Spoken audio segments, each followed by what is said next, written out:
Alright, I'm back. Beve with Ben, episode 83. Yes, sorry guys, it's been a bit inconsistent and it hasn't quite been happening for me. I've just been, priorities. Busy doing other things and unfortunately just been under the pump lately and a bit overwhelmed with everything that's been happening. Racing, training, coaching, working, it all takes its toll, and unfortunately, this had to take a back seat for a little bit, but I feel like I need to give more and I need to do more, so this is, going to start back up and being a regular thing. I'm just going to have to lock it in, even though it might be late at night or first thing in the morning. Just have to make it happen. I just feel like I need to give more and provide more information, especially as we're all building up to different races and training. I think we need to start covering off a little bit more and giving you a bit more information, a bit more training talks, talking about different races, planning races, scheduling, all those sort of things, drinking beverages and having a beer. But speaking of beer of choice, the beer is the Akashi project, which is a Lupulin fog, which is a NEIPA. Actually a very good drop. Just tried that for the first time this week. So that is today's beer of choice, which I'm not drinking a beer at the moment, but that was what I had on Sunday night.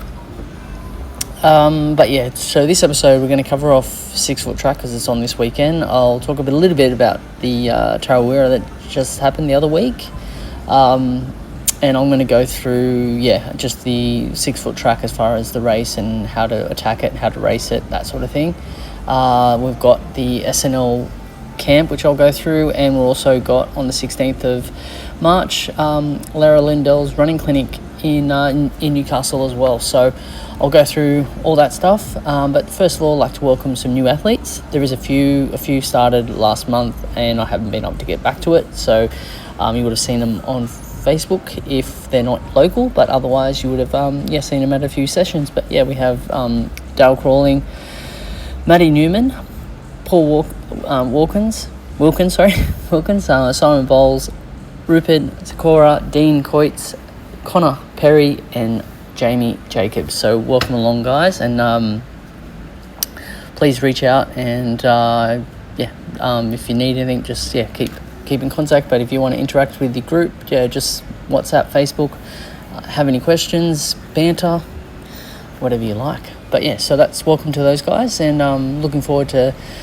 helping you along the journey and achieving some goals, as there's a fair few training for UTA 50, UTA 100 miler, UTA 100. So they're all on pretty much everyone in that group is doing UTA. So exciting, especially for the camp coming up and the running clinic. But all right, well, let's look at training. So we also had Tarawera. So Tarawera was an awesome day. Also, it's always an awesome event. I know a lot of people are planning 2026. So I don't know if I'll go 2026. I'll definitely go 2027 and maybe do the miler again. But at this stage, they're just with the US trip and everything else. Another overseas trip might just be on the back burner. So I'll have to run that past the boss, the wife. So we'll see. But UTA for me. Tarawera for me was just more about racing and getting my feet wet, so to speak, and didn't really have a specific focus or just obviously have done it before, so I had a fair idea of what was involved. I hadn't really done any planning as far as pacing or splits or much on working out on nutrition either, just or how many carbs I was going to have per hour. I was pretty going to keep it simple and just pretty basic. And I was just really thinking of, I wanted to sort of race it, but also I wasn't sure how my mental capacity was going to be as far as I was going to be willing to go really deep, but which I eventually found that in the race. So started out, and it was fast from the start. So went out was pretty much running for the first 30 to 40k between 4:15 and 4:40 pace. I think the first 10k was pretty much at 4-minute pace. Or just keeping with the front pack. Obviously, there was a break at the first 3 or 4 guys that were ahead, and then there was another group of about 10, and then there was another group of about 15 of us all sort of blocked together for 30 to 40k. I dropped off a little bit at about 30k and was just sitting behind them. But then at about 45k, I sort of bridged back up and was just sitting behind them. And then when we hit the forest, I knew I just cooked my legs, and I just could not get my legs going through the forest and through all the scrub and the tree roots and stuff. I just had no power in the legs, and they were just fatigued. So it was a bit of a battle from 60k to 80k. I think also probably just because I was working hard, I probably just didn't have enough fluids and energy on me as well. I had my chews, which I was having, but again, I think I just was a little bit depleted, a little bit dehydrated. So it's good just to do these races to learn, and I think I probably just took the race for a little bit for granted and still tried to race it hard, and just didn't balance it out. But anyway, still got through, and then I think 65 to 75 80k was a bit of a slog. Then got to the last aid station, where my drop bag, I was craving for probably for 2 hours. I was craving a Red Bull, and all I had in my drop bag, my one drop bag that I had out on course, was my mandatory gear if I needed it, but though I didn't need it anyway, and I had an extra bottle of water and some Red Bulls and some more chews. Unfortunately, my drop bag never made it to the aid station. It stayed at the finish line where I dropped it off the day before. But so I ended up just having some Coke and just grabbed some more NAC. I didn't have really any. I had used all my chews, so I didn't have any chews to get extra energy. But it was only 18k, 17k to go, so I wasn't really too fussed. But again, just battled through. Again, I don't think my head was in the mindset to go dig really deep. I find there's certain races that I target, and where I can really dig deep. And obviously coming off Coast to Cozzy, it was a big day, big event, and wasn't sure how my body was going to be, and I've been training obviously for the last couple of months, but not 100% focused. So I know that I've got a big goal towards the end of the year, so that is my target now, to build from Tarawera to go step by step for that. So finished at 10 hours and 8 minutes, which was a PB on course. So I did it in 2020, and I was like 10 hours 40. So still I think I was in 30th spot, tipped by Lucy again. I think the last 4 times I've raced Lucy's beat me by 1 spot each time. But good to see her out on course anyway. We passed her when I was about 65-70k, and she was not having a good day either, and then she got past me again towards the end. But it was great to see everyone out there. Awesome to see Nicole, Alicia, Linda have a ball out there for the 50k. Angela smashed it. I haven't got the sheet, I don't think, in front of me to remember everyone's name, but it was just really, really good to see everyone at the finish line. Darren got it done. Sharon, Fiona, Ruby, Anissa, they all smashed it. Pete had an awesome race considering, which I think you should be very proud of. Trish had a first 100k, which was awesome. And then good. I saw Jenny L out there as well. And Terry, after having a little bit of a calf issue, got through it and had a good day. And then milers. After caught up with everybody, went had some food, and then I went back out on course and was around Blue Lake, where I got to see Nikita come through. Saw Mitch come through. Saw Mark come through. Didn't quite see Linda and Nicole until they finished, but it was really good to see Mitch, Nikita and Mark out on course, and then see them both finish as well, which was awesome. And then it we all got down to the finish line and watched I watched Nicole Moore finish, and then Linda was not far behind. So Linda, the oldest miler ever to finish Tarawera, so congratulations, eldest female, so well done. And she had an awesome day, and it was really good to see the smiles on her face and the joy that it brought to everybody. And the team was really just good, great culture, great community, great just really good to see the vibe between everybody and sharing everybody's results. So congratulations to everyone that did Tarawera. And we move on to UTA. But yeah, it's been last 2 weeks sort of just guys just resetting, taking it a bit easy. There's 6 foot on this weekend, so just start stacking bricks now. Keep stacking it up and just being consistent. Consistent is the key, especially with this UTA. You just start really now. You've got 10 weeks. Really need to start to knuckle down and build from there. So in that we'll talk about training for. So if you look at training from last week, again just building back in. You'll start to see, and for the next couple of Tuesdays, there'll be more of a fartlek session. We'll have another fartlek session next week, and then we'll go into some more building up from 400s, 800s, Ks, and then the Thursdays will get harder and harder as well. And then obviously the long runs will start building. I'm going to start trialing and doing a few different things as well, just to measure everyone, to help so everyone gets a bit of an idea of everyone's their fitness as well. But so for this Sunday, if you haven't seen it, it will be I'm on the wrong program. It'll be Sugarloaf, so archery up to the old comms tower, and then you drop down that next 2Ks down the hill, and then you'll be coming back up that climb to the old comms tower, down again and back up again. So getting a couple of reps, getting some hills. It should be 3 hours, anywhere from 15 to 25k. And then next week, the normal strength session on a Monday night at 6:30, and then we get into another fartlek. So very similar to the Moose's fartlek, where it was 3-1-1-1, but it will be 3-2-1 times 5. So you get the 3 minutes will be at half marathon pace, the 2 minutes is at 10k pace, and the 1 minute will be at 5k pace.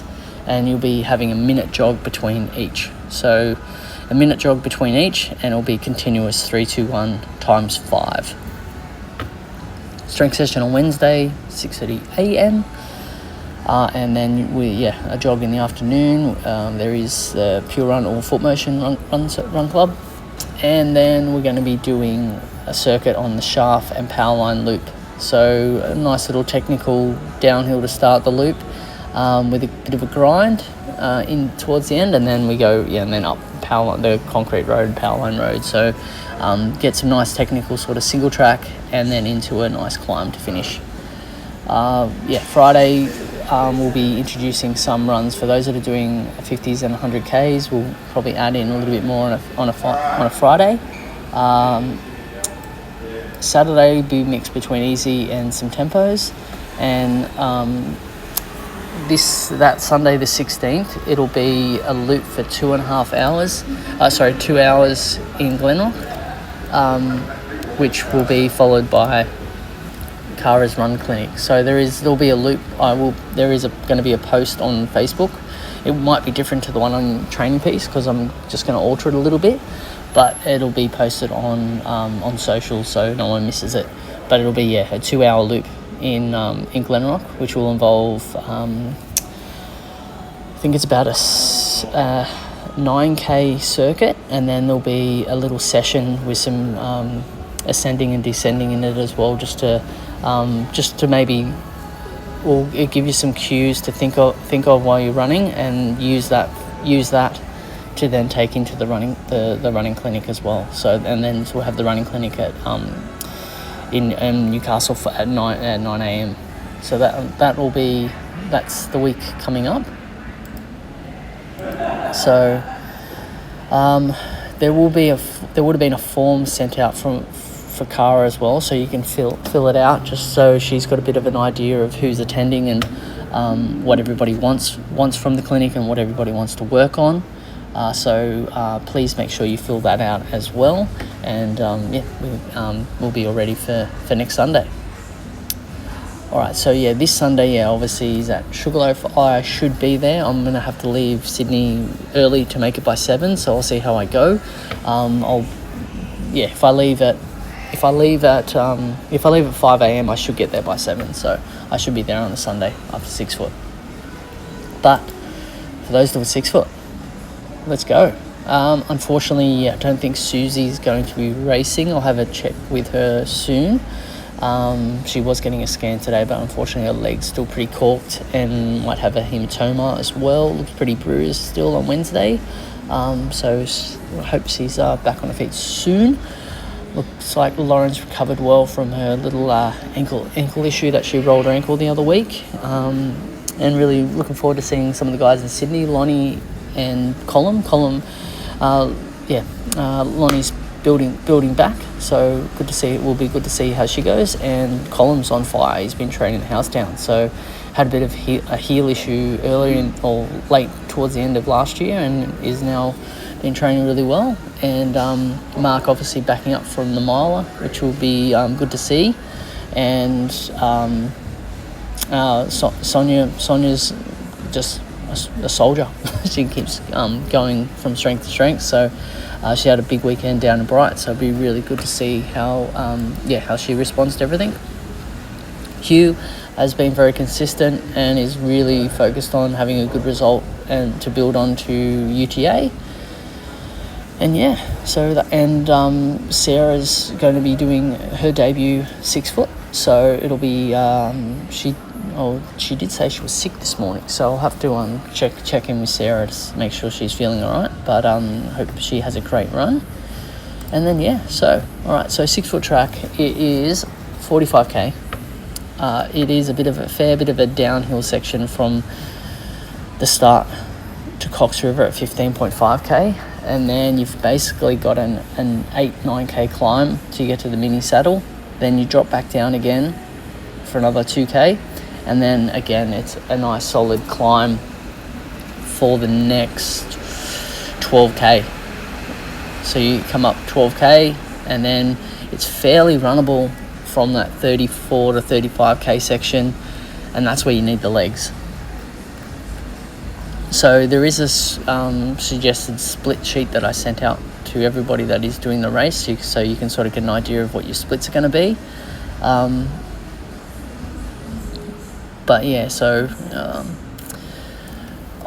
got to there. So basically, to Cox River from the start, if you are sort of I would probably try and get to the front of your group start, just because it does get quite congested. Especially going down the stairs, can be a bit hard with just the amount of people trying to rush through that small little section. So just really make sure that you've got a good line and you can see where your foot placement is, especially because once you go down the first sort of K after you get out of the stairs, then it opens up to fire trail. So just make sure that you've got space and you've got a good flow to not stack it down the stairs, because I've seen a fair few people over the years stack it on the stairs, slip on the rocks, and that could be your race gone. So just make sure that you got space. But then once you sort of open up on the fire trail, everybody, just because it's downhill, everybody likes to go. So just be in mind, check in with just make sure your heart rate's not elevated too high. Make sure you're not burning all your matches in the first 15k, because if you get to Cox River and you're burnt, then you're not going to be able to survive the hill. So just remember to really focus on your leg turnover and not smash your quads up on the downhill, because you need them later on. So just keep it nice and steady. You want to get a nice leg turnover on that downhill, but you don't want to be redlining or burning any matches in that first 15k. You want to make sure that you keep nice and relaxed and then when you're going to cross the river. Now it is meant to be a little bit of rain,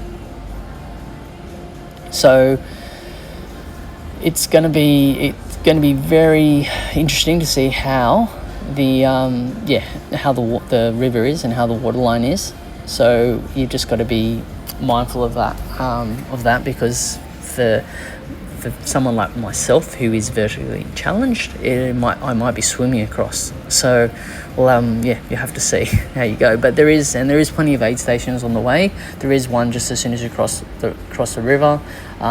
If you are sort of on the sort of around that sort of 6 to 7 hour mark chasing, I would maybe even wear a pack, just so you've got more fluid on you, so you're not going to be getting caught up at the aid stations and held up for too long. Because if you're at the 6 to 7 hour mark, you don't want to be mucking around and losing any time. You want to be moving through the aid stations. Also, occasionally at the back end of the aid stations, they might run out of water, so you might not be able to get anything anyway. So just have a backup. I would wear a pack, so you can at least carry a litre on you, and then you can top it up as you go. So at least you've got peace of mind that you can you're not going to run out.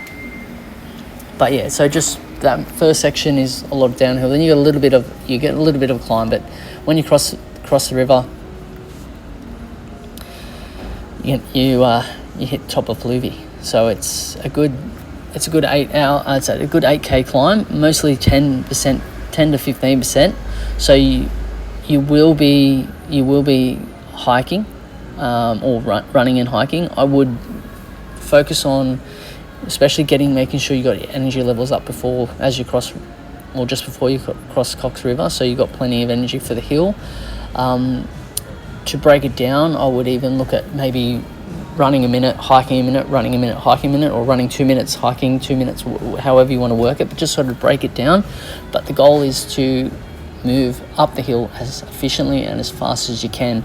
I would mix it up by standing up nice and tall, so then you're using your glutes and your hamstrings, and then coming forward and leaning over a little bit, so you're working your quads.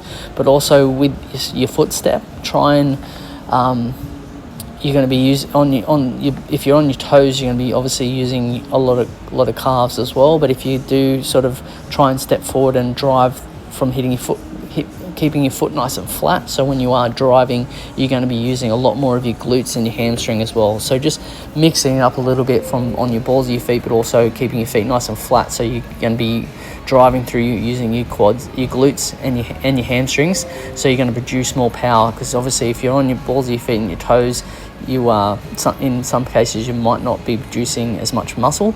So save your muscles and use more, so you've got more power.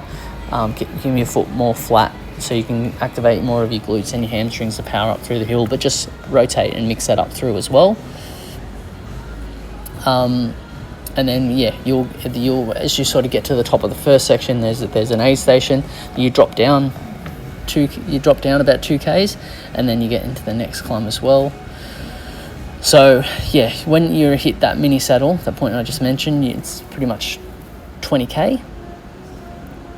And this will be your first downhill. So just really focus on, it is a little bit of a drop down, so try and again focus on your leg turnover. Don't try and just pump it down the hill and sprint, because then you're going to damage your quads.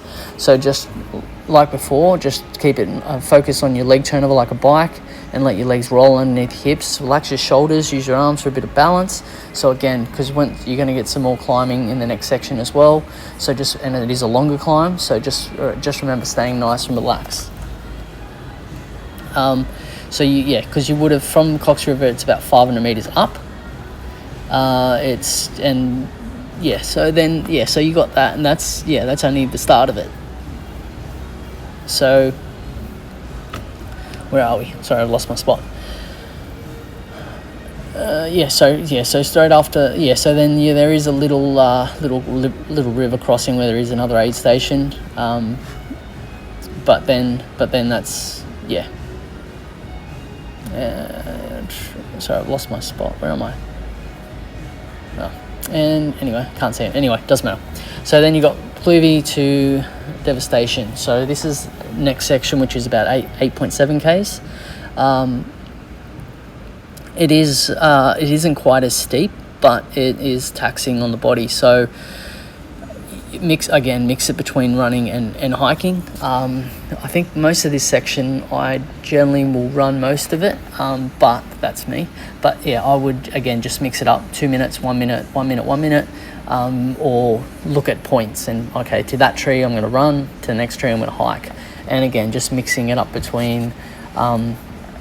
If you're landing on your heels to use your glutes and your hamstrings, and then on the balls of your feet, so you're activating a little bit more quads, calves, or that sort of thing. So you want to make sure that you aren't working, you're not burnt, and that's why it's crucial that the first 15 k's you don't burn your legs, because if you get to the top of devastation and you've got no legs, then it's going to be very hard next 12k or so. So at the top of devastation, you hit 34k, and you sort of turn left and you head down towards the Black Range campground, and there's another couple of aid stations there as well. So it is there is a few little downhill sections on this, but this is a section where it's a nice open fire trail. There is a little bit of gravel, so it can be a little bit loose, but most of it is fairly flat. So this is where you want the legs, and this is, if you've got the legs, you'll be reeling runners in and be building confidence from that to overtake and pass a lot and pull away from a lot of runners. So this is a good section to make sure that you've got the legs to run all the way hard to the finish. There is another little climb, which is quite steep. You'll probably have to hike that as well, just sort of at the end of the road before you're heading towards Caves Road. There's a road crossing, so just before that section, before that, you have a nice climb up to you exit the trail and cross the road. Once you cross the road, it goes into single track again. There are a few stairs in there, so make sure you have your sodium, any fatigue tabs or that you might be using, because this is a section that you can cramp. The last sort of 5k, you've got you've got a few little stairs, you've got a little single track, so you're using and activating your muscles slightly differently, because obviously that last sort of 5k you've on fire trail turning over. So just make sure you've got your sodium levels up and you're not too depleted, because you will cramp up in that last section. You won't be able to run the final couple of k's. So once you cross the road, it's all single sort of track. You're running sort of parallel to the road. Now obviously it is changed. You don't have that big steep rocky downhill.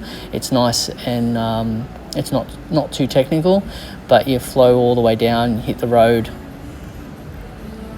You're running all the way down into the scout camp.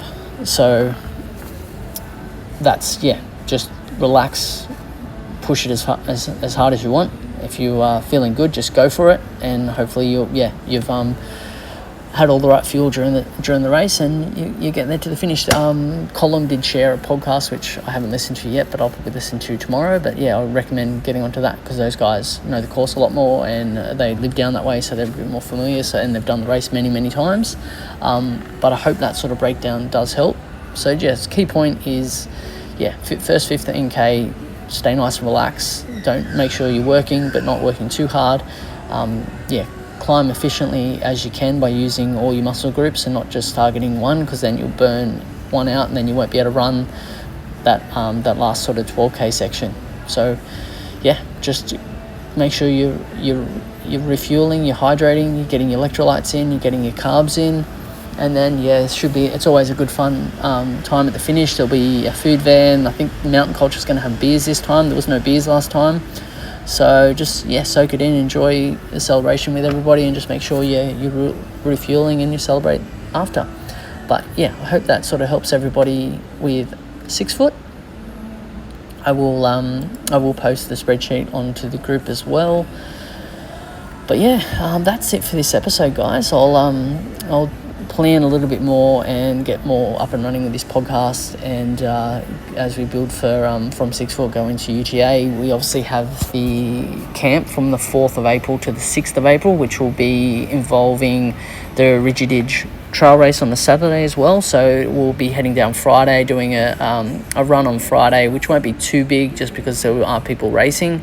And then there's races anywhere from 13k, 20k, 30k, 40k, 50k. So lots of options for everybody.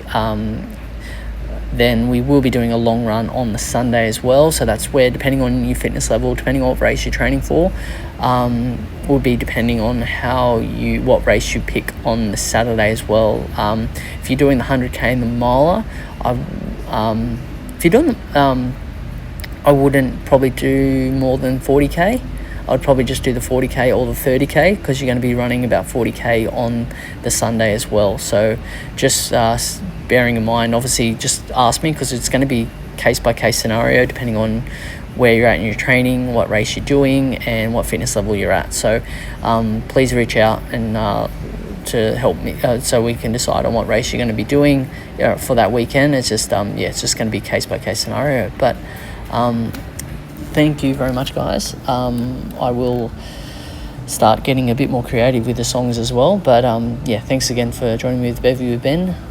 Keep up to date on all the socials and all the posts. And again, just keep asking questions, posting more questions, so that I can discuss more on this podcast and give you back more. But Stroke Limits Coaching, stick to the manders of the 3 Ds: desire, determination, and discipline. Thank you.